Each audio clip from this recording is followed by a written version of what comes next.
I want to talk about probably one of the most tragic scenes in this movie, the a sequence that really rocked me to my core, really disturbed me almost. Mm-hmm. It's a scene that has much emotional weight. It's dark, it's gritty. What's it gonna be? This is the scene where R2 attempts to murder C3PO. What?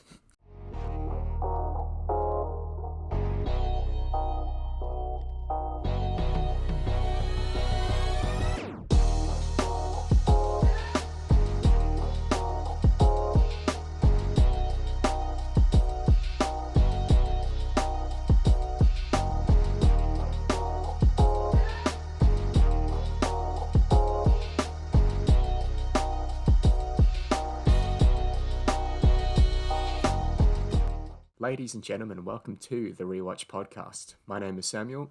And I'm Jayden. This is a podcast where we rewatch classic or current films weekly and then decide whether they deserve a rewatch from you. This week, we rewatched Star Wars Episode 2, Attack of the Clones. Obviously, Yes. the second installment in the prequel trilogy. Last week, we rewatched Phantom Menace. Phantom Menace, gave it a C.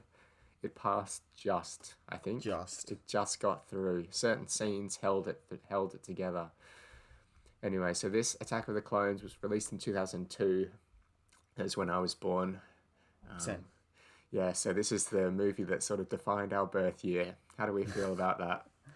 Quite disappointed. Not gonna lie. So the movie stars all the usual suspects, some returning from the Phantom Menace.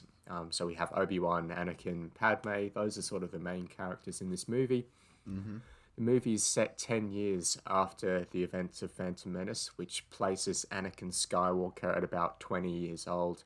Padme Amidala at God knows what, like 28 or something like 30, somewhere around there. 37.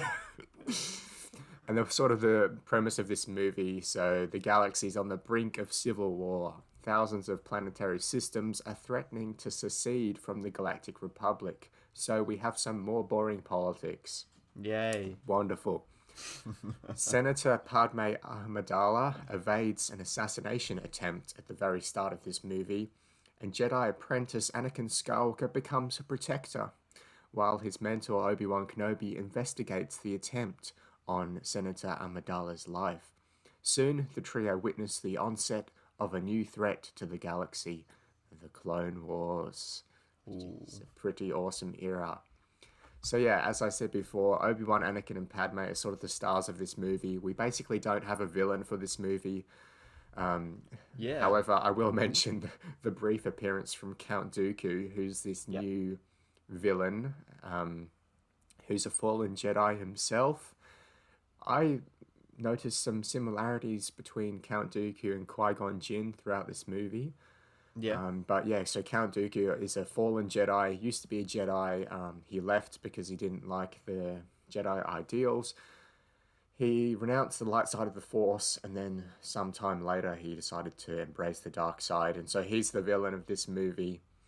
Also, we have Jango Fett, who's a pretty awesome character. I like Boba Fett a lot more, but Jango Fett's also pretty cool. Yeah, I definitely like the design of Jango Fett. But yeah, so Jango Fett is basically half of this movie's villain. Then we also have the introduction of the clones as well, which we'll talk about later on. There's a few things in this film that, since I haven't watched Attack of the Clones in so long because I just skip it each time. I didn't actually know that Qui-Gon was Dooku's apprentice. I didn't actually know that. Yeah, so Count Dooku and Qui-Gon are basically like really close friends, it seems. And you know how last episode how I mentioned the fact that if Qui-Gon Jinn did not die in the Phantom Menace, he may have not been, willing to go along with the Clone Wars. Yeah. And so this is basically Count Dooku is essentially another version of Qui-Gon Jinn. Yeah. So interesting. Count Dooku actually references in this movie at some stage that Qui-Gon would be on my side. Yeah, I did hear that. But yeah, so that's a bit later on. So we'll discuss that a bit broader because there's such a good scene when he says that. But yeah, anyway, this movie is full of flaws. it carries on the flaws of the Phantom Menace in many respects, I feel. Yeah. But yeah, let's just get into it. Yep. In previous episodes, I've started this sort of habit of discussing the very first scene of each movie. And we're not stopping now because the first scene in this movie already has problems. Yeah. So, in the first scene, we're seeing Padme Amidala's assassination attempt. So, Padme Amidala is flying to Naboo. She's in a Naboo starfighter. Her double is on a bigger ship. Yeah. Once the bigger ship lands, it blows up and everybody dies. Padme Amidala's like, oh, that's good I wasn't on that ship then. The thing that I don't like about this scene is that the bomb... So obviously there's a bomb planted on the ship, right? Yeah. And the bomb is deactivated when the ship lands. Yeah. Why would you not deactivate the bomb when the ship is in the air? Or perhaps in space? Yeah, that doesn't make a lot of sense, does it? Whoever planted this assassination attempt, God knows who it is. Like, we never find out who it is. But they've got to be pretty stupid. Right, because they were like halfway off the ship when they exploded it. So Yep. like... Pretty What? bad timing from whoever this assassin is. Yeah. I think it's probably Jango Fett, but we're never told. So, Yeah, just I leaves was us thinking guessing. Jango as well. Or probably, what was it? I think it was... what's that character that... Sam it's gonna- Wessel, is that the Zam, bounty yeah. hunter that comes in later on? Yeah, so either Zam or Jango. Yeah, but we're never told. So, and that's a theme throughout this movie. A lot of things happen that we never eventually It's just find left out why. unexplained, yeah. Yeah. Some positives though, in the first sort of 10 minutes or so, we're introduced to a whole range of new Jedi. Yeah. Who feature quite prominently in the Clone Wars. So we have Plo Koon, who I really like. Kit Fisto, who's one of my favourite Jedi as well. Kit Fisto. Yeah, all these sort of different aliens and dinosaur Jedi. Yeah. Awesome design. If the prequels did anything right, it's the design of Definitely. everything, really. The costume design, the design of the ships.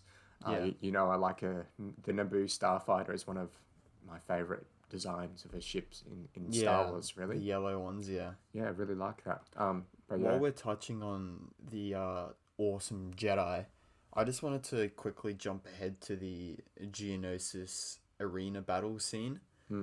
I didn't actually...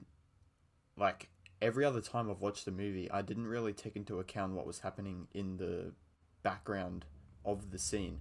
And there's so much going on. Like, I was looking at all the different Jedi, and I spotted this one Jedi who was actually double wielding a blue and a green lightsaber, and he was holding the grip like Ahsoka Tano, how he holds really? them backwards, Oh, cool. which I found really cool. And that was the Yeah. first time that I've picked up on it. But yeah, I didn't actually see that until now. Oh, that's cool. No, there's a lot of... I was also looking in the background during that scene, and I found I found some pretty questionable things that I'll talk about later on when we arrive to there. But yeah, just back to the start, we're introduced to Obi-Wan Kenobi again.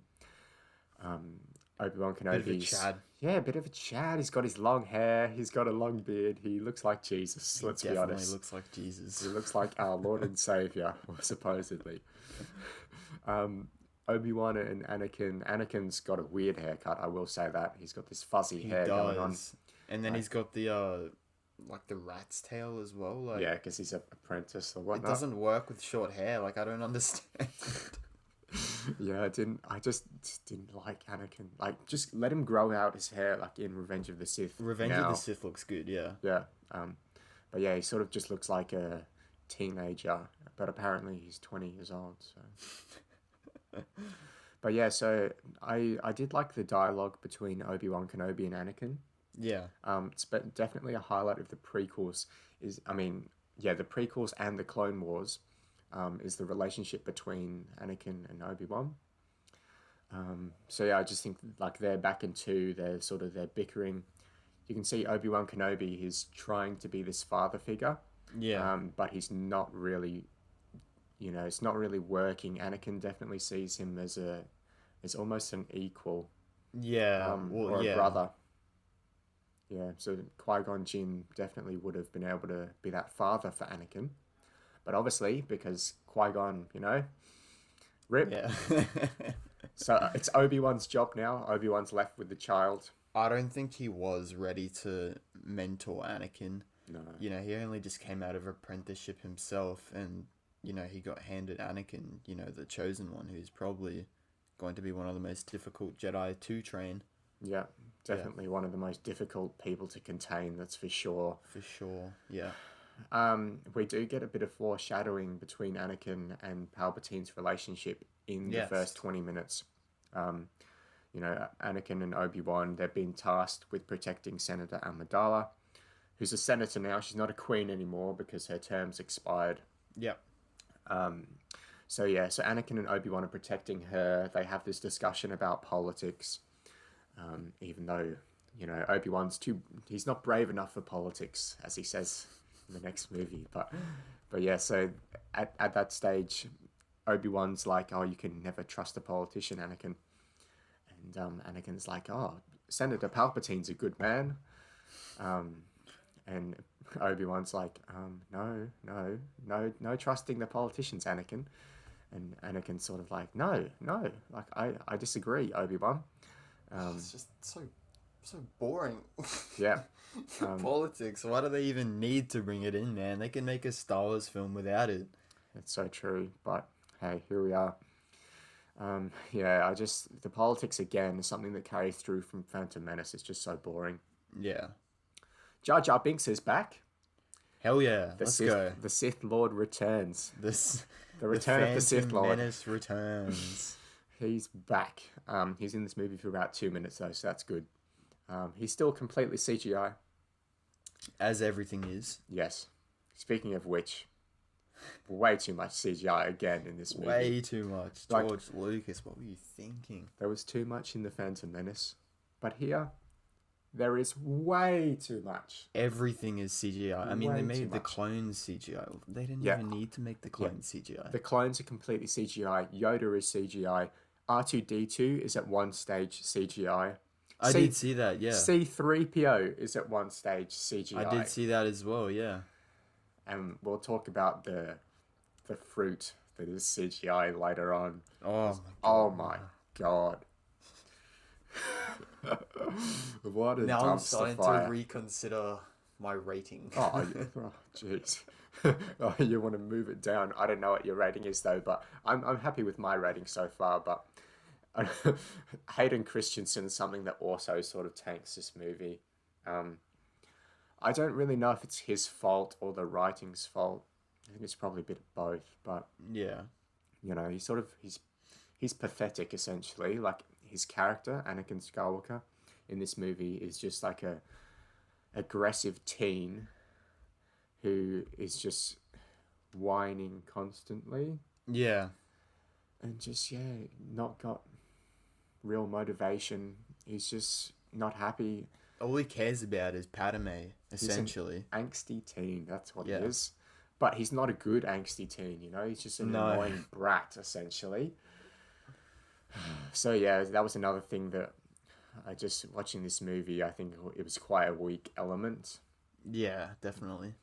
Because as soon as, like, very early on in the movie, we have Padme's assassination attempt again. So we have the second assassination attempt on Padme. Obi-Wan and Anakin are, too busy talking about politics. Yeah. And somebody sends in a droid to attack Padme. I want to go through the chain of command for this assassination because it is absolute... I cannot believe this is real, okay? So, let's do it. This is what happens, okay? So Darth Sidious, he's like, okay, I want Anakin Skywalker to be my apprentice. He's on the light side at the moment. We need to convert him. So how are we going to do that? We're going to kill his girlfriend or whatever. Okay? So Darth Sidious, he sends Count Dooku. Count Dooku then sends Jango Fett, who's a bounty hunter. Jango Fett then sends Zam Wesell, who's an assassin, rather. Zam Wesell then sends a robot, and that robot then sends 2 worms to kill Padme. How many is that? That's 1, That's 2, 6 chains. 3, 4, 5, 6. That's 6 chains in this assassination. That's a lot of people. And it gets down to worms. You go from Darth Sidious to worms. So you go from a worm to 2 worms. Yep. I just can't believe that. Just the fact that you have to write that out to... I can imagine just George Lucas just sitting like in his lounge room like, how are we going to do this scene? Let's go from Darth Sidious to Dooku to Jango to Zam to Machine to worms. That sounds really good. Yes, that sounds great, George Lucas. Put that in. Yes, fantastic. There are so many things in this movie where you're like, how did this pass? Like, how did somebody clear this? Just how do you go from like Empire Strikes Back to this? Like, it hurts my brain. Like, George Lucas, you fell off hard, man. He just got too caught up in trying to make everything CGI. He just forgot to write a good movie. But we'll get into the dialogue in this movie. Oh my god! If that's something else, something like else sand. that should. I don't like sand. It's coarse and it's rough. It's coarse. It's rough. It gets everywhere. Gets everywhere. Ugh, yuck. Terrible. Absolutely terrible. How did somebody clear that line? And how did an actor, like a professional actor, say, okay, I'm going to perform this line? Oh, I think I would have like probably had something to say about that. I would have been reading the script and been like, sorry, who wrote this? Yeah.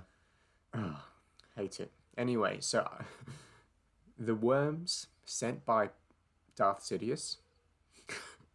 Just to simplify. And Darth Sidious in this film as well. Like, it's completely obvious that he is, spoiler alert, he is Palpatine. Like, why did they even bother covering him up? Because, like, everyone knows who he is. Like, you know, you can definitely hear it in the voice for starters. And in his looks as well. I mean, anyone's going to recognize his face. Yeah, I feel like in The Phantom Menace, they're sort of like, you know, playing with the mystery of it. Yeah. But in this movie, they just like, you know... They kind of just gave it away. Yeah. By Revenge of the Sith, like, in the first 10 minutes, you're like, okay, yeah, he's Darth Sidious. Yeah. Yeah. But yeah, so... after that, a chase takes place, a pursuit, because Anakin and Obi-Wan, they take a break from talking about politics. They do their job, realize that Padme's life is in danger. Yeah. Obi-Wan Kenobi then jumps face first out of a glass window on a skyscraper to go chase this robot, which I just thought was hilarious. Yeah. Like, he's got no regard for his safety at all. He literally dives, like, face first. Like, he's looking out the window. Yeah. And there's no way that the glass would have broken that easily. Like, in reality, he probably would have, like, smashed his head into it and then fallen back in the room. He just has completely no regard for his own safety. He doesn't second guess himself at all. He's like, right, I'm going out of this window. I'm going head first. Like, he does like a bit of a Palpatine out the window, like the Sith twirl sort of thing. Like, and jumps straight out the window. I just love the purpose of Obi-Wan Kenobi doing that. He's like, okay, I have to do this. Out I go. There's no like stop to break the glass or maybe kick the glass before he dives. He's just like, no, he's straight out. And then he gets like angry at like Anakin when he does like 60 miles an hour down like the freeway. I thought that's so funny. So eventually, Obi-Wan Kenobi's jumped to his death out the skyscraper. Anakin Skywalker's left to, you know, go get a spaceship to go and save him. And then catches Obi-Wan in the spaceship. They're both in this, you know, hovercraft essentially. And Obi-Wan's in the passenger seat. And he just complains about Anakin's driving the entire time. I thought that was really funny. But yeah, so... I don't know if you've seen this meme, but there was this meme where it's Obi-Wan driving the spaceship, and he's got like a green screen behind him. Yeah. But the green's been like photoshopped onto To Mustafa? Mustafa. Yeah. And then he looks down at Anakin, and Anakin's like burning, and then he's like happily driving. I don't know if you've seen that. But Yeah, no, I have. It's hilarious. if we find it, we'll put it up here because it's pretty funny. Oh god, so good. But yeah, so Obi-Wan's just like complaining about Anakin's driving for a good 5 minutes. Yeah. While Anakin's just taking all these risks, which I just thought was quite funny. Anakin at one stage basically says that he's a better duelist than Master Yoda, and Obi-Wan's like, only in your imagination. So like, I like the banter between the two. Yeah. But as soon as they're separated, the movie just, it tanks.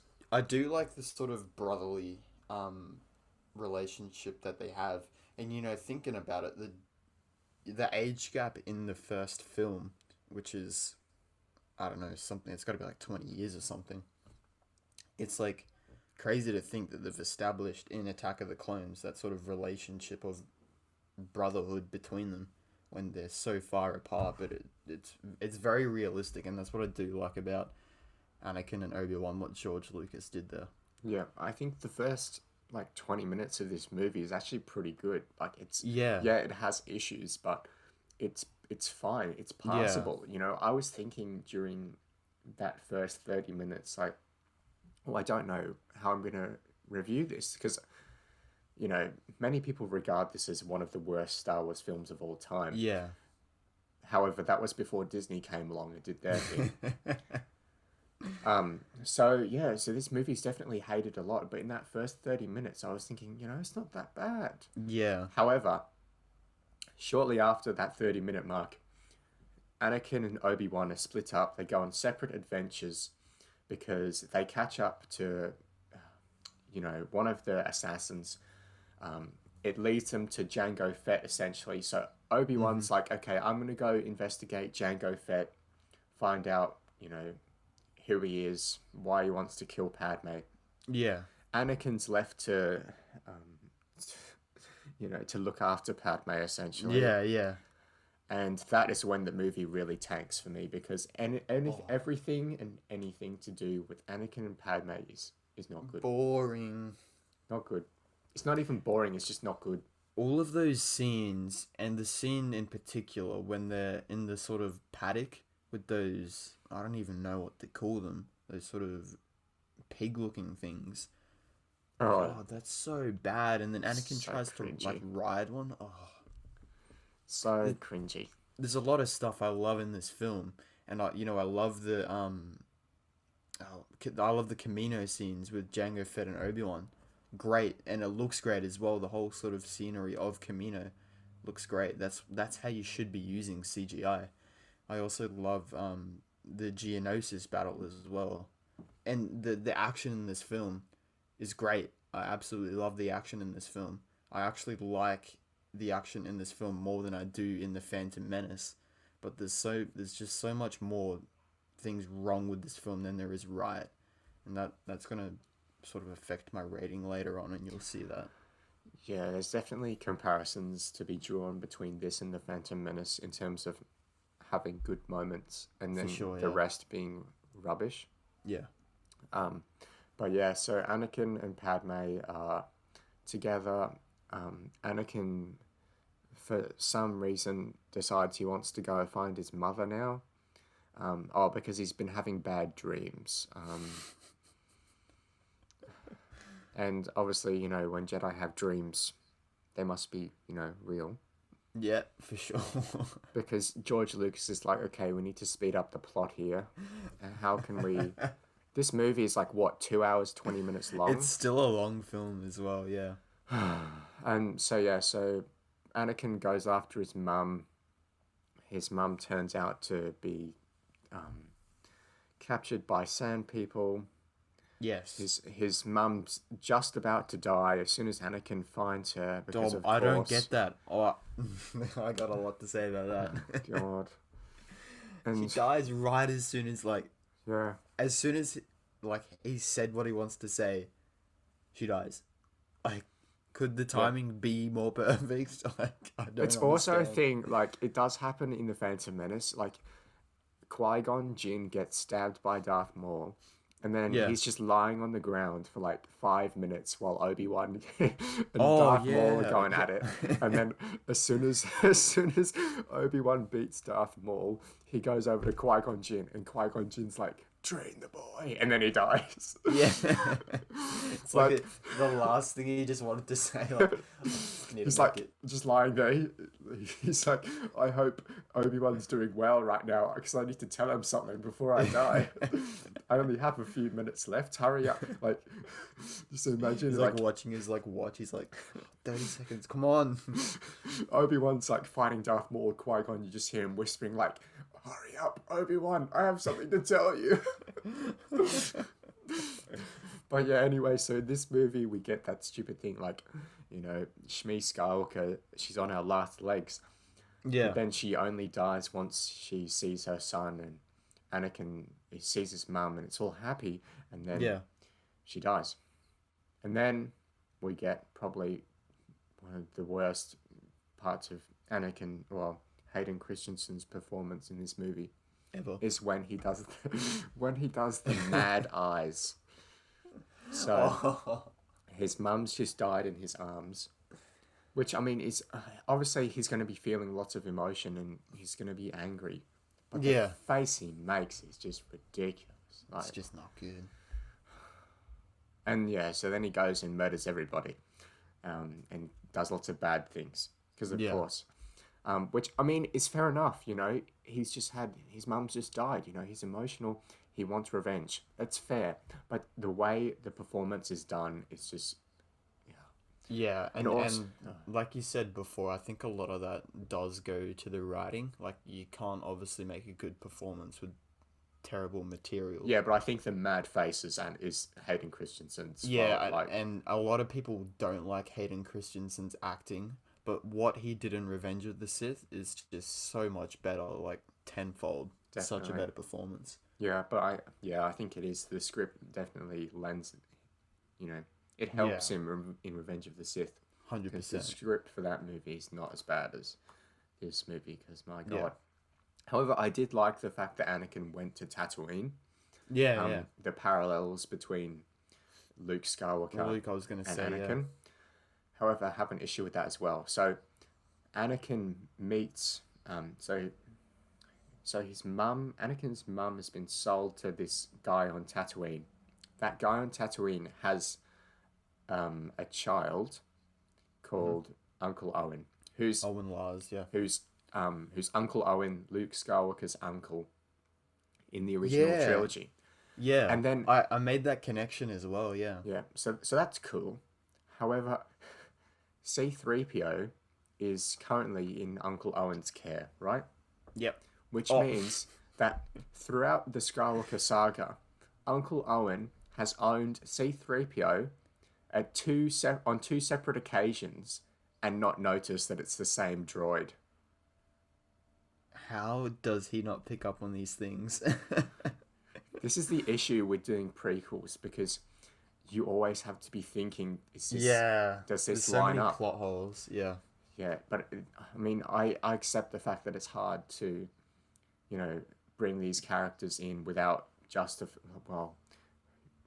without leaving some loopholes for the original trilogy. But and it's kind of like in A New Hope as well, where Ben Kenobi doesn't notice who R2-D2 is. Yes, Even though he's throughout the Clone Wars, he's like been best friends with R2-D2. So yeah, definitely, yeah. But that's just the sort of thing when making a prequel, you just have to have that at the front of your mind. It's expected as well. Like, obviously they're gonna miss some stuff, and obviously at the time that A New Hope was recorded, obviously the prequels didn't exist and the Clone Wars didn't exist. So obviously we can give him a break on that. But in the prequels, you have to pick up on these things when you're making it. 100%. So staying on Tatooine for the moment, because we have to. I don't want to talk about this, but we have to. Not just the men, but the women and the children too. So Anakin Skywalker's just come back from finding his mother. Yeah. He's come back to see Padme, who's staying with Uncle Owen and all that on Tatooine. Yeah. Anakin's pretty distressed. Padme's like, "What's wrong?" And Anakin's like, I slaughtered them like animals. Because they are animals. Not just the men. The acting, man. The acting. Not just the men, Padme. But the women. And their children too. And then, so Padme's just realised that, you know, this boy has, well, this man, I guess, Anakin, has just murdered women and children. And you know what her response is? She comes next to Anakin. She sits next to him and she says, "To be angry is to be human." Like what? Lady, this man just He's killed gone on a women murdering spree and children. And your response is, "Oh, everybody gets angry sometimes, Anakin." Like what? I seriously okay, don't Anakin. get that. We all lose our temper sometimes and commit genocide. It's okay. Mass genocide. He killed a whole village. I couldn't imagine how many Sand people are in that village. Sometimes we all get angry, you know. Sometimes we just have to go out and murder women and children. It's just part of being human, isn't it? That's the line. Too angry is to be human. Oh. To be angry is to be human. Taken directly from Padme in the movie. Oh my god. And it doesn't exactly get better in terms of dialogue between Padme and Anakin. Later on, they travel to Naboo, and we get the. That isn't even the crux of it. There's so much work. I don't like sand. God, it's coarse and it's rough. It's irritating. It gets everywhere. Get out of here. They really didn't need to make it that bad, but they went there. Yep. So we get that line. How does that pass in review, in editing? Like, how does somebody read that line? I don't like sand. It's coarse, it's rough, and it's irritating. And says, you know what? That is great characterization of Anakin Skywalker. That's really going to help his journey to become this mass murderer, Darth Vader. And we want to keep that in there because it just brings out the character within him. You know, it shows his darker side. It shows that he doesn't like sand. I really hope this came down to the decision of we don't have enough time, so we can't remove it, rather than, hey, this is such a good scene that we have to keep it in. I really hope it's the first option, because if it isn't, and George Lucas, I'm sorry, but you are a terrible director. But even the fact, like, that scene could just be cut from the entire movie and it would not... It doesn't add anything. That is true. It doesn't even add anything to the Anakin Padme romance, which is... Oh, God, it's terrible. They could have skipped out every single scene on Naboo. Yeah. And it would have made it a 10 times better film. The whole sequence between Anakin... Like, in Star Wars, we usually have a couple of adventures at the same time. So, and it's panning between the two, or maybe the three. Mm-hmm. So we have one adventure is Obi-Wan trying to find Jango Fett, which I think is good. But I think it's a missed opportunity. I feel like they could have done so much more with, you know... Obi-Wan discovers this secret army. Yeah. We never explained who made that army and for what purpose. We obviously we can put together that it's Palpatine, right? Who authorized the production of the clone army. No, it was Sifo Dyas. Yeah, but who's he? He's the he was that Jedi that got killed ages ago. He was an actual Jedi. He's in the I think he was in the Clone Wars as well. He was... yeah, but we haven't seen him in the Phantom Menace. Yeah. But it's kind of like a...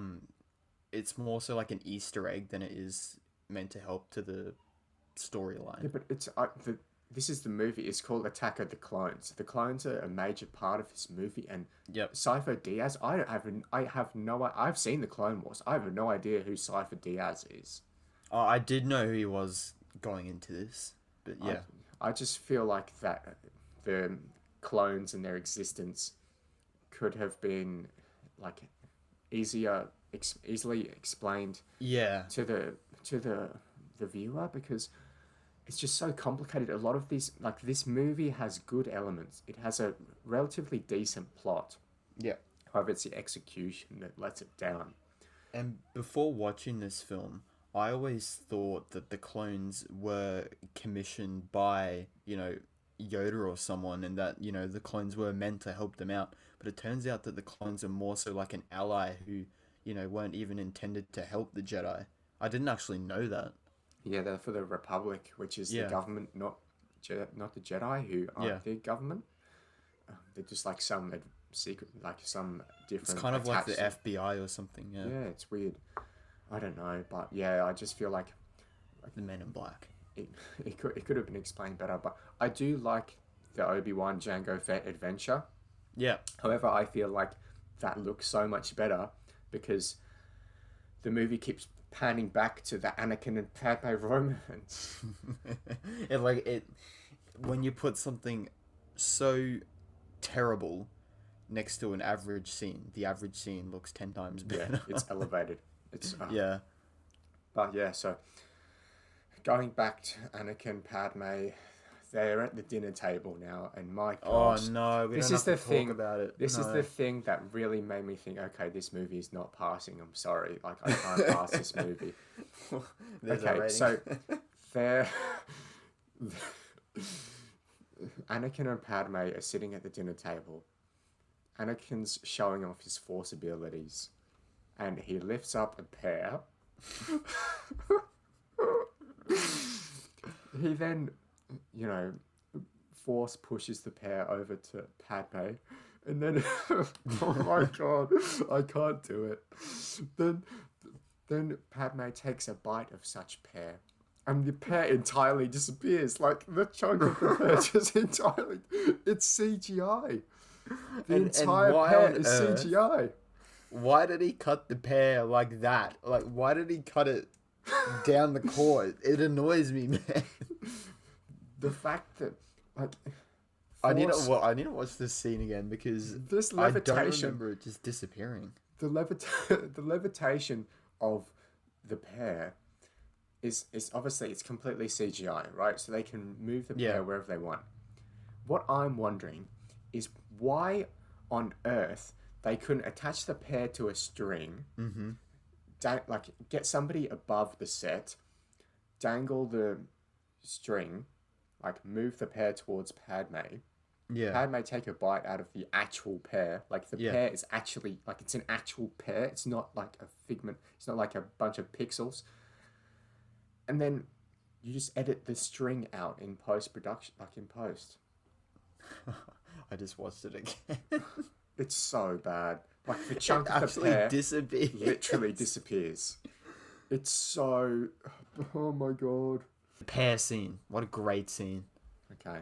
Enough of the pear. Let's move on. Otherwise, I will deteriorate into some depression. I'll probably lower my ranking for this film if I talk more about the pear scene. I agree. Me too. I just can't. I need to move on from that. Clear my mind. Move on to something less bad. Something less bad, yes. Okay, let's talk about Count Dooku. Yep. He's the villain in this movie. When you think of Attack of the Clones, you say, who's the villain in Attack of the Clones? Attack of the Clones. I don't know. Exactly. It's apparently Count Dooku. It might be Jango Fett, but it's not really. Like, Jango Fett's not he's just a bounty hunter. Yeah. So Count Dooku's the bad guy in this movie, and it is about, I think, one of the most underused characters for sure in all of Star Wars. Apart from Darth Maul. Oh yes, of course. The fact that Rose Tico has more character development and more screen time than Count Dooku is a crime against humanity. Wow, man.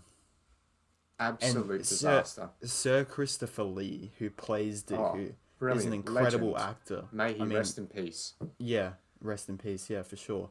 And we've seen him in The Lord of the Rings as well, where he played Sauron. Yeah. Wait, was it Sauron or Saruman? Saruman, I think. Sauron? I don't know. I'm Sauron. not really It's the well Eye of versed Sauron. on Lord of the Rings, to be honest. It's Saruman, and he plays an amazing role in The Lord of the Rings as well. Yeah. And he definitely had the potential for that in Star Wars as well. But man, they really underused him, and it's so bad what they did to his character. Yeah, especially considering like his character. He's a fallen Jedi. He's a perfect tool to explore the whole morality of Star Wars between the light side and the dark side. Yep. Count Dooku, he's not a bad guy per se. No. He just believes in different things to the Jedi. Yeah. And I feel like that could have that's so. Oh. It really reminds me of when Ahsoka left the Jedi Order because she didn't like the Jedi's morals, and in a sense, the Jedi is kind of corrupt. They don't do a lot of stuff right as well, and I think Dooku just kind of took that and ran with it, but he obviously did a lot of bad things as well, that obviously I can't agree with, but he's kind of a tormented figure in a sense. The Jedi made him this character, and then they try to defeat him again, so it's kind of like, it doesn't make a lot of sense to me how the Jedi hate him for what they've created. Alright, so Count Dooku, just, in my opinion, missed opportunity. For sure, yeah. He's in the movie for about 10 minutes. And considering his backstory, Qui-Gon Jinn was Dooku's apprentice. Yeah. It's such a great opportunity to delve into the morality. So much more to explore, yeah. Yeah, and he even, Count Dooku, towards the final act of this movie, he sort of gives this half-assed attempt to recruit Obi-Wan. Mm-hmm. And he's, saying to Obi-Wan, look, you don't understand. I'm not a bad person. It's just the ideas of the Jedi are flawed. You don't know that the Republic is controlled by the Sith. Yeah. And Obi-Wan's like, oh, I'll never join you, Dooku. And Dooku's like, all right, okay, bye. It kind of reminded me of Darth Vader and Luke on Cloud City. How was, join me and we can rule the galaxy together. Kind of reminded me of that. Darth Vader definitely tries harder, though. Dooku's like, join me, Obi-Wan. Obi-Wan's like, I'll never join you. Count Dooku's like, okay, bye. Okay, like, that's all right. Respect that. I guess you die now. It's kind of like that meme where it's like, oh, what is it? That's gonna annoy me. It's the one where the dude's in the car and he's like, I respect that decision. I don't know. You'll have to revisit that for Revenge of the Sith or something. Yeah. So Count Dooku gives a half-assed attempt at recruiting Obi-Wan. Obi-Wan says no. Count Dooku's like, okay, fine. I'm just going to put you to your death. Meanwhile, Count Dooku goes along. He catches Anakin and Padme, who have come to rescue Obi-Wan. So then we have all of our three characters captured by Count Dooku. It's time for some callbacks to Return of the Jedi, George Lucas says. Mm-hmm. And he attaches them all to poles, questionable, with chains. George Lucas has some questions to answer for in this scene because, additionally, Padme has a very revealing outfit. Now, I'm not going to say whether I think that is a good thing or a bad thing. I'm merely stating that as a question of fact. Yep. It is similar to Princess Leia's slave dress or whatever in Return of the Jedi. There are a lot of callbacks to Return of the Jedi in the final sequence where Anakin, Obi-Wan, and Padme are being put to their death by monsters. Yeah. While everybody watches on. Definitely some Return of the Jedi vibes there. At one stage, so they release these monsters I think the monsters are actually designed pretty well. Yeah, they weren't terrible actually. And the CGI wasn't bad either. At one stage, the monster that is designated to kill Padme cuts Padme's outfit and exposes her midriff again. Not a. It's a question of fact. Vice Gunray, he enjoys this. As soon as this happens, the camera cuts to Vice Gunray, and he goes like, "Oh yes," and it just comes off as so weird. Like Vice Gunray's cheering because he wants her to die. Yeah. But like it literally looks like Vice Gunray is cheering because Padme's outfit is now more revealing. Yeah. It's like Vice Gunray has some things to answer for. You know, maybe he's got a bit of a crush. Is that legal? But then Padme, you know, she's pretty handy. She escapes. Vice Gunray's like, shoot her or something. So, yeah. Meanwhile, Obi-Wan and Anakin are dealing with their own separate monsters. Yeah. The scene's okay. It's average at best. Yeah. Then Mace Windu rocks up. Pretty cool entrance, I will say. If you're following our Instagram account at the Rewatch Pod, you will have seen the promotional material uses Mace Windu's entrance, which is pretty dope. The whole scene is pretty cool. So the Jedi come to rescue Anakin, Padme, and Obi-Wan. There's like 500 Jedi. All of the designs of them are awesome. And yeah, I just really enjoyed that. Just the entrance scene anyway looks really cool. Yeah, and this, I'm not sure if you talked about it, the scene where they're all running towards the yes, awesome. Towards the battle droids is really well done as well. It's kind of like Endgame where, you know, Avengers assemble and they all run into battle. Yeah, very cool. I like all of the designs of the Jedi. You know, we have aliens of all sorts, and that's what Star Wars is all about. For sure, yeah.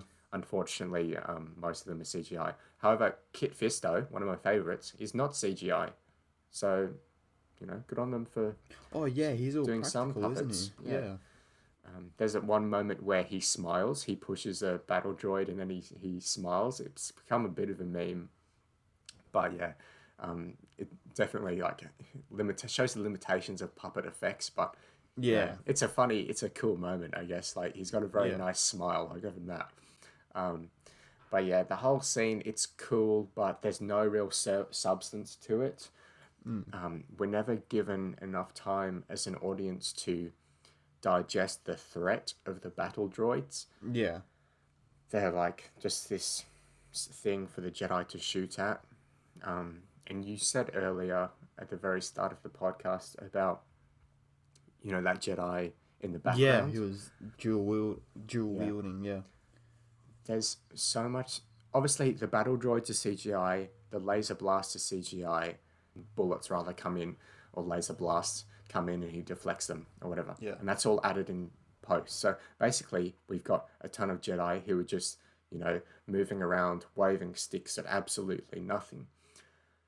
If you look in the background, and sometimes it's even in the foreground, there are some instances where Jedi are waving their lightsaber at absolutely nothing, because they've forgotten to put in the effects. So yeah, it just takes you out of the scene entirely because you're like, hang on, that Jedi is moving his lightsaber around quite a bit, but he's not shooting at anything. Or he's not, you know, no one's shooting at him. So why is he doing all these cool lightsaber moves? So yeah, so George Lucas, he's editing all these things in post-production. The overuse of CGI is really prevalent in this. It's also over very quickly. It's a very cool scene, and I feel as though this sequence should have been the final battle. Make this, and you know, make the droids a real threat. Get Count Dooku down there fighting Mace Windu and Yoda, because Yoda's so good. Yeah. You know, have this massive battle where there's so many things going on. All of the Jedi are down there. You know, maybe Count Dooku's fighting off Obi-Wan and Mace Windu at the same time. Yeah. And, you know, Anakin's dealing with Jango Fett, and, you know, all of these things happening. Whereas the scene is over in like 5 minutes, Yeah. We're transported to a completely CGI battle of the clones and Yoda, So which is boring. cool, and the CGI is good. But why it doesn't like? It's again another instance of Star Wars, having this big CGI battle. Talked about it last episode with the Gungans in the Phantom Menace. It's just completely like They not didn't need necessary. it, yeah. And then another unnecessary thing: Count Dooku escapes. Obi-Wan and Anakin chase after him because Yeah. Mace Windu's like, "Oh, I can't be asked, guys. You go Yeah. get him. I am the most powerful Jedi, but I've got more important things to do. So you guys go, take on the most deadly Sith in the galaxy." So they go do that, and we have the most boring lightsaber battle in Star Wars history. At least until Disney. No, until Disney came along. No, before that. Wow, what's more boring than this? Darth Vader and Obi-Wan. No, but that's got emotion. That's boring, man. That's No. terrible. You can't just like it because of the nostalgia effect. It's a terrible. No, it's not. No. It's not nostalgia. It's the fact that Obi-Wan is his old master, and Darth Vader's he's been waiting for this moment to strike his old master down. Yeah, it had a good backstory behind it, but it was so poorly done at the same time. Yeah, it's but not this entertaining at all. Yeah, but this duel is poorly done, and there's no backstory behind it. There's no. I have different views on that. Like the duel isn't that bad to me. No, I didn't like it at all. I thought it was so boring. I don't think it's that bad, but It basically all it gives us is Anakin Skywalker disobeying Obi-Wan again, and not wanting to go in slowly from the side. He just wants to take Dooku straight on. that first scene. Okay, so bad. Anakin, we take him together. No, I'm taking him No, now. I'm taking him now. It's like, oh, come on, Anakin. Like, just listen to him. And then Anakin gets his arm chopped off. And then Obi-Wan has gotten a lot worse at lightsaber dueling than he was in the Phantom Menace. Yeah. He was, incredible in the Phantom Menace, and he's pretty slow here. Yeah. His ability has decreased immensely. And Count Dooku takes care of him. He could have killed him, but he doesn't. Anakin jumps in, does a Palpatine, twirl, and saves Obi-Wan. But then Anakin and Obi-Wan are both bested by Count Dooku, and then Yoda comes along. Yoda has to come in, yeah. And I think that's pretty cool, because if you think audiences at this stage have only heard of Yoda's greatness as a Jedi, Yeah. they've only been told... They haven't seen him in action yet. Yeah, they've only been told in Empire Strikes Back and Return of the Jedi that he's the best Jedi of all of them. Yeah. But we're never given any evidence for that. However, here we are. So I enjoyed that, but yeah, there's no good music behind it. And moving on to the music segment. Yeah, moving on to the music. So the track going in for this week is the main theme. We're cheating. Yeah, we're using. We had to. And I feel like we're going to do this throughout. The Star Wars movies. When there's not a good song, we'll just put the main theme in. We'll just keep the main theme. But now that I'm thinking about it, I don't think there is any other films that have terrible music in them, actually. Attack of the Clones is the only one that I think, had films, tracks that we couldn't really find that, were good. I think all of the other ones actually have. Obviously, the original trilogy has incredible themes. And I actually like the sequels' themes in it as well. And I think Revenge of the Sith has a few good themes in it as well. So yeah. So I think this is the only time we'll cheat. Yeah. So for those of you who don't know, we have a playlist on Spotify. It's a public playlist. It's called the official Rewatch playlist, or it's just called the Rewatch playlist. I think there's a link in the YouTube description if you want to visit it, listen to it, follow it, etc.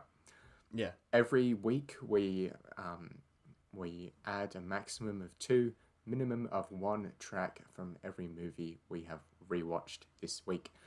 So this week, the main theme is going in there. Special mention to Anakin and Padme's love theme. It's okay, it's not good, but, it passes. The song that differentiates Attack of the Clones from the rest of the saga, the song that's unique to this movie is called Confrontations with Count Dooku and Finale. It's a good song, Yeah. but it's 10 minutes long, so it's not going in the playlist. So instead, the main theme's going in there. Final thoughts, I want to add a few things. George Lucas has a lot to answer for. We get a strip club in this movie. Did you notice that? I thought it was just a bar before. I didn't notice that. That was the scene where Zam... Is that what You want to buy some death sticks? You don't want to sell me death sticks. I don't want to sell you death sticks. You want to go home and rethink your life. I will go home and rethink my life. So yeah, that's a strip club, by the way.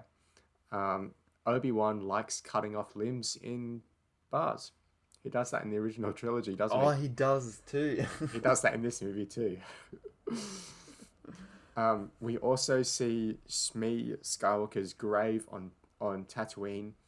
This is likely to be revisited in the Kenobi series on Disney+. Ooh, that would be exciting. So looking forward to that. Yeah. I want to talk about, obviously, the fact that we get the stupid line of I like sand, or I don't like sand, rather. Sorry, Anakin. Like, you don't like sand. I have to get that right. In a recent Star Wars comic, this line was actually made fun of. There's a comic that explores the period between A New Hope and Empire Strikes Back, I think. Okay. It's an original trilogy comic. Luke Skywalker is on Tatooine. He's just been in some water. He gets onto the beach. He's like, whoa, good old sand. He's talking to R2. He says, I ever tell you how much I love sand? This is obviously making fun of the line in this movie. Yeah. Now, look, as fans, I think it's our right to make fun of these movies. However, for sure, Lucasfilm itself, you can't make fun of your previous work. Like, no matter how bad it is, like, this, it just doesn't, I don't like it, to be honest. Really? Me personally. I find it kind of funny. It is funny. Like, I get that it's, it's just a one-off comment. But I find it hilarious. This is basically Disney, having a hit at Anakin Skywalker in this movie. And yeah. I don't think, like, if you make mistakes in movies, you have to just stick with them. You can't rewrite them, which is what we see in Rise of Skywalker. And you can't, like, dance around them or make fun of them, because that's not your job. Your job's to continue the story, Fair enough. As fans, we're supposed to say, oh, look, this is a rubbish line. However, if the studio gets on the bandwagon and says, oh, yeah, our previous work is rubbish, then we're supposed to, like, what are we supposed to think? Like, oh, why are you... But at the same time... It just shows they don't believe in their own work, That is true, but at the same time, it's also kind of like, hey, we know it. It wasn't the best film. Yeah, we know we messed up. Here's a joke, sort of poking at it. But, okay, yeah, but yeah, I just wanted to mention that because that comic came out like last week, so. Oh really? Very, very recent, yeah. Oh. Now, before we give our final thoughts and rating, I want to talk about probably one of the most tragic scenes in this movie, a sequence that really rocked me to my core, really disturbed me almost. Mm-hmm. It's a scene that has much emotional weight. It's dark, it's gritty. What's it gonna be? This is the scene where R2 attempts to murder C-3PO. What? Murder C-3PO? Before the final act, when they're in the droid factory, C-3PO is on a ledge. He's looking down at the droid factory. R2-D2's right behind him. As the viewer, I'm thinking, well, like, steady on, R2, you might push him off, right? Yeah. R2-D2, like, accidentally nudges C-3PO, or at least we think it's accidental. And so you're like, whoa, like, R2, be careful. I see C-3PO's like, oh, steady on, R2. And R2's like, like close call, right? And then R2D2, like, he goes back, he gets a good run up, and then he literally pushes, like, deliberately, like, this is a deliberate action. Like, you know what that means? That's an element. It's murder. So it's an element you must satisfy. Deliberate action. R2D2 has attempted to murder C3PO because he pushes him off with no thought of. It's something that you don't really think about, right? Because they're droids, and it's like, oh, you know, obviously they can't die because they're droids, but you know, the way that C3PO and R2D2 have been set up as characters is kind of like they have feelings, and they have emotions, and they have a thought process.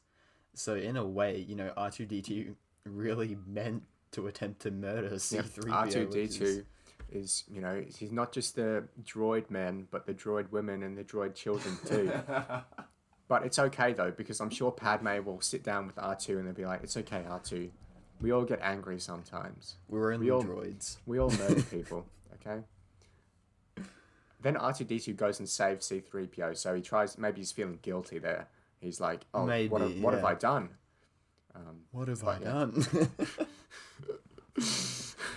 So, yeah, I just wanted to talk about that. All right, final notes. Do we want to wrap up and then do a quiz, or? Yeah. So I'll say my final tier ranking. Speaking of which, so just for the new viewers, we give a tier ranking from A till F. There's no increments, so there's no B pluses, like C minuses, anything like that. No. So a lot of movies will appear in similar ranks. Doesn't mean that they're exactly the same. It's just, you know, it's our broad ranking for them. Yeah. All right.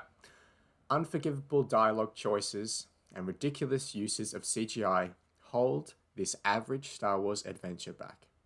Anakin and Padme's relationship is disturbing at best, and while Ewan McGregor's Obi-Wan is a highlight, he's not given enough screen time in order to carry the movie.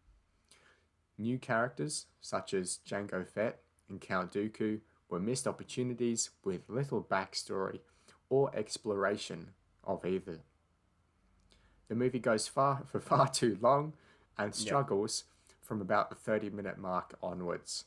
However, credit where credit is due, the film does set up the best time period in all of Star Wars, the Clone Wars. That's for sure, yeah. My tier ranking is a D. I was going to say is D as well. It's D tier. I don't recommend watching the film at all. Yeah. So again, we've picked the same rating here. And you know, just want to state that we give individual rankings. Yep. However, so far in our review process, we've just happened to agree. So that's why on Instagram, at the Rewatch Pod, by the way, you see like our posts. We do a rewatch rating every week when we review a film, and it's only got one letter on it, like you were saying. Yeah. But in the future, we are going to be we will disagree sooner or later. If we disagree, yeah. Yeah. So it'll be a split decision. There'll be two grades. Yeah. But yeah, in terms of this movie, I can't pass it. Yeah. I was thinking about maybe giving it a C in that first 30 minutes, but that's what I was thinking as well, yeah. From then it was all downhill. Yeah. Right, shall we do this quiz? Let's do it. Okay, so what color is the speeder Anakin drives during the Coruscant chase? Is it yellow, black, silver, or white? It's yellow. Yellow. Yep. What clue does Obi-Wan trace back to Kamino? Blaster rifle, poisonous slugs, dart, or a probe droid? Dart, I think. Dart. Yeah. By the way, if any viewers want to do this quiz with us, you can find the link in the description. Yep. What can they search? What did you search to get this quiz? Star Wars Attack of the Clones quiz, and it's on the official Star Wars website, so that's where you can find it. And for any viewers that are watching on Anchor or Spotify, we'll probably put the link to the quiz in the episode description. Yeah. Radio. Question 3. What does Padme talk to Anakin about while preparing to leave Coruscant? Oh, this is another thing. I forgot to mention this. At one stage, Padme says to Anakin, "You'll always be that little boy I found on Tatooine." And then in like an hour's time, she's like marrying him. That's a bit weird. Anyway, so what does Padme talk to Anakin about while preparing to leave Coruscant? Where to stay on Naboo, an assassination attempt, Senate legislation, or Anakin's mother? I actually don't know. It literally could be any of them. Okay, let me think. Where to stay on Naboo, assassination. This is right after the assassination attempt, so I was gonna go assassination attempt. But then again, I'm gonna go with Anakin's mother just to. Actually, yeah, I'm going with Anakin's mother. Oh, it's wrong. Oh, damn. I think. Yeah. Question 4. What is the name of the handmaiden Padme says goodbye to? Dorme, Sabe, Corday, or Verse? Now, Sabe is the character played by Keira Knightley. Yep, that's who many would know from Pirates of the Caribbean. Yes. I'm pretty sure she dies in the first sequence in this movie. I've got my answer. I have no idea. I'm going to go Corday. I'm just guessing, to be honest. That's what I was going to go with. Oh, it's wrong. Oh, damn. Just not doing too well so far. Question 5. Where does Jango Fett tell Obi-Wan he was recruited? My gosh. Moons of Bogdan, Geonosis, Coruscant, or Camino? I know what my answer is. Camino? I'm gonna lock in Camino. No. Moons of Bogdan. Was that right? Yep. Question 6. Who asked Padme to stay on as senator? Her family, Palpatine, C.O. Bibble, or the Queen? The Queen. Who is C.O. Bibble? I doubt it's even a character. Well, considering it's a Star Wars official quiz, I feel like it probably will be, but it's the Queen. The Queen. What is the name of boy Padme? Wait, let me redo that. Question 7. What is the name of the boy Padme describes to Anakin? Oh, this is her ex. Parlo, Padme's Luke, ex. Giannis, or Keith? I have no idea. I don't know either. It's not Luke. I feel like Keith is not a Star Warsy enough name. I went Giannis. I'm going to go Parlo. Yes, I was right. Damn it. Question 8. How many in Clive Lars search group made it back from the rescue mission? 2, 4, 8, or no one? So this must have been the rescue mission to get Anakin's mother. Yeah. And considering, there's nobody else around, I'm going to say no one. Oh, are you waiting for my response as well? Yeah, I was going to go no one as well. Oh, got it wrong. Question 9. Who, according to Lamassu, originally placed the order for the clone army? We discussed this, didn't we? Yeah, obviously we've already gone over this. So Chancellor Palpatine, Count Dooku, Jedi Master Sifo Dyas, or Jango Fett, Sifo Dyas. How far is Geonosis from Tatooine? Less than a parsec, several light years. On the other side of the galaxy, 1 hour. I feel like it's got to be A. I was thinking A. Less than a parsec, you reckon? Yeah. They get there pretty quickly, actually, so. But I maybe feel like it's C. I feel like they would say, "Oh, it's on the other side of the galaxy," because Tatooine's in the outer rim, isn't it? Yeah, I'm gonna go C. Oh, I was wrong. What creature injures Padme in the arena? Oh, we never told this. A clay, reek, or Mongwurst? Whatever it is, it's a pretty cool creature. I'm just going to guess and go Mongwurst. Actually, no, Nexu. Yes, right. Was it actually? Yeah. What lightsaber color is not seen in the arena battle? Blue, gold, green, or purple? Obviously, gold. What does Dooku take with him during his escape? A stolen lightsaber, Republic intelligence, Death Star plans, or a separatist war plans? The Death Star plans. The Death Star plans. It's pretty cool that they're foreshadowing the Death Star in the second installment. Yeah. I will give it to the movie there. What does Anakin do after his lightsaber was destroyed by Count Dooku? He caught another one from Obi-Wan, summons a lightsaber off the floor with the Force, gets his arm cut off, or slices a hose on the floor. He caught another one from Obi-Wan, I believe. No, because when his lightsaber doesn't work,